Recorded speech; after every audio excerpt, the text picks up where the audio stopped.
Welcome back, my DIY nomads. We're back again for another little episode. I hope you guys are doing really well over the current situation. I thought, let's try and use this time to learn as much as possible. Today, I was thinking, let's learn some sewing. Now, in my opinion, sewing is actually really integral with van life because there's a lot of stuff that you need in a van that's sort of fabric based, and I totally understand that you can just go out and get custom pieces made, like your cushion covers, all that sort of stuff. That's absolutely fine. If you're not very interested into sort of like you don't really want to learn sewing, then you know that's your choice. You can do whatever you want. But I thought this is like the perfect time for me to actually get another string for my bow. So I'm going to try and learn sewing. The reason I haven't ever actually come round to this is because my lovely girlfriend Sophia owns her own sewing school, and she basically does all of my sewing stuff for free because I get away with murder. I do get away with murder. So yeah, Soph's going to teach me today how to sew up a cushion cover, which I think is pretty goddamn relevant in the old camper vanning world. So we basically have this is actually a cushion for our lounge rather than the actual van, but everything's done in my van, so this is actually something we just want to just get another little bit of skillage in the village. So let's get cracking. Right, so Soph loves a bit of the old recycled fabric, so there's some vintage recycled fabric she got. Notice the such top-notch wine stain. Just cover up all the stains. And that one. And then that one. Right, it leaked through. Yeah, it's fine. Anyway, we're going to make a cushion cover for this cushion. Let's let the disaster commence. Hashtag shameless promotion. So this won't actually be a disaster because Sophie's actually a fantastic sewing coach, and if you'd like to learn sewing, then she actually has a sewing school, and she's bringing out online classes. So shameless promotion. Woo! Okay, so first you need to measure it. Yep. So from corner to corner, just so we can see that. It will probably be in inches, but if you could measure it in centimetres, that would be amazing. I reckon it's like 45. You're wrong. It's 42. Okay. So. Well, you're stretching out. Yeah. All right, so fine. it's about a 16-inch cushion. Seam allowance. Okay, so seam allowance is how much you're going to leave to sew around the edge of a cushion. So we normally add 1 centimetre per side of the cushion. So if you imagine like 1 centimetre there, 1 centimetre there. Yeah. So you need to add 2 centimetres for each side. So now it's a 44 by 44 centimetres.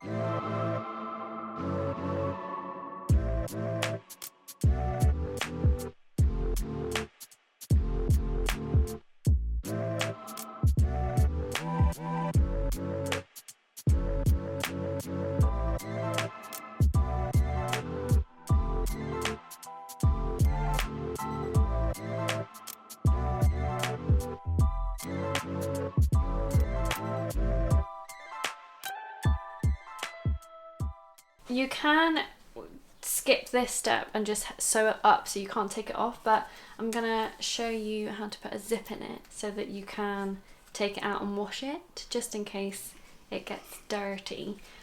So you've got your 2 squares, and I've just cut a zip to the same width as our cushion pieces. This I actually really recommend if you want to start adding zips into camper van stuff.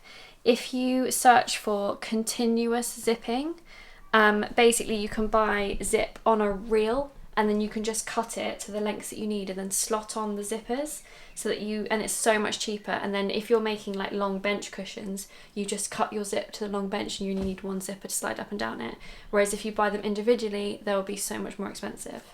So I've just cut this zip to the same width as our cushion. So if you just get 1 piece right sides up, which means good sides, pattern sides up, you're just going to lay your zip right sides down, so with the zipper touching the good side of the fabric. So basically the zip is upside down, and you're just going to pin these edges together, and I'm just going to show you how to sew it on the sewing machine.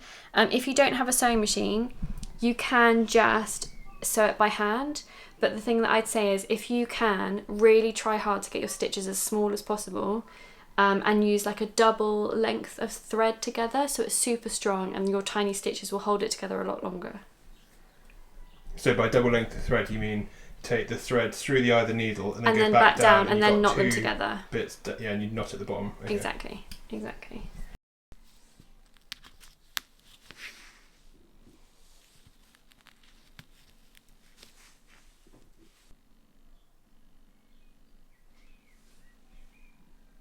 Right, guys, I totally understand that with some people, we're about to use sewing machine. She's a professional sewing tutor, so she's going to have a very top-notch sewing machine. It's a digital one by Janome. It's like in the realms of £500, and I totally understand that's well beyond anyone's budget. Now, SOPHS says that you can either hand sew, you can also buy machines for about 30 quid.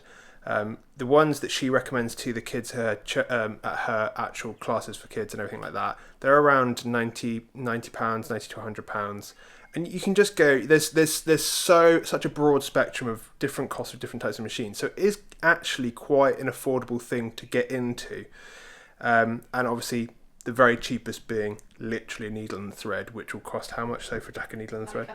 Like £1. So this really is a very diverse and open craft to millions and millions of people. Another place you can also think about is getting like a second-hand machine. Charity shops sometimes have them, and Soph just showed me, which I'll show you guys right now, is this stuff, which is like this webbing, and it's basically glue.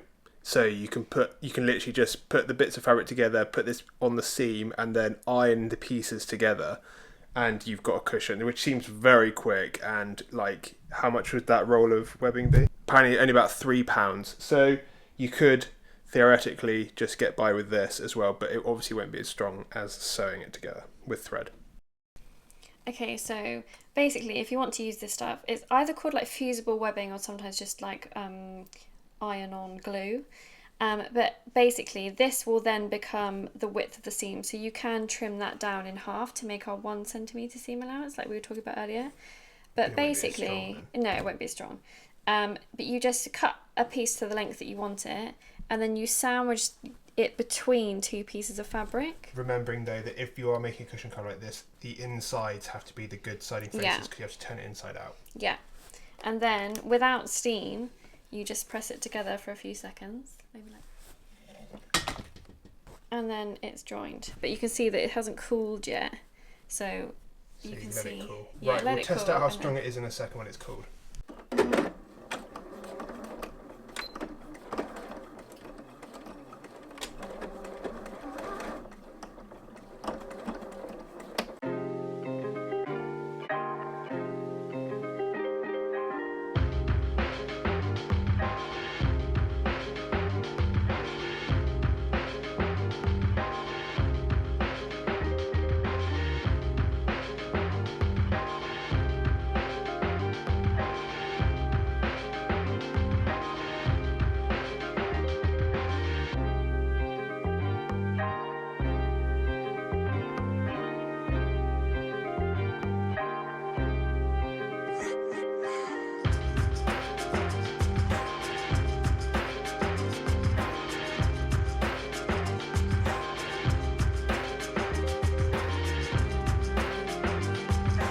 Right everyone, so here's that glued edge, and yeah, it has got a bit of tension, but it isn't the strongest. So I wouldn't use it for too many things. So says she wouldn't. Measure. It's like a temporary measure, but like, you know, maybe it's actually quite useful if you're, you know, trying to keep a piece together while you sew it. Yeah. So it's like a double measure. But yeah, like if I just do this, it was reasonably strong. I wouldn't say I put in a huge amount of effort to do that. Maybe like a couple kilograms of pressure. But yeah, I mean that is, you know, that's just another option, but not a recommended one. Behind me, Soph is also adding. So we've sewn the edge all the way around, so it is technically now a cushion cover. But now, like where we've cut the fabric, obviously the fabric can hem, and so Soph's adding like a zigzag stitch that will reduce that. You don't have to add that, but the cushion will last longer if you do add that. But you know, if you want to learn more about sewing, then either check out her channel or, you know, even maybe join along for one of her courses, and, you know, get yourself another skill.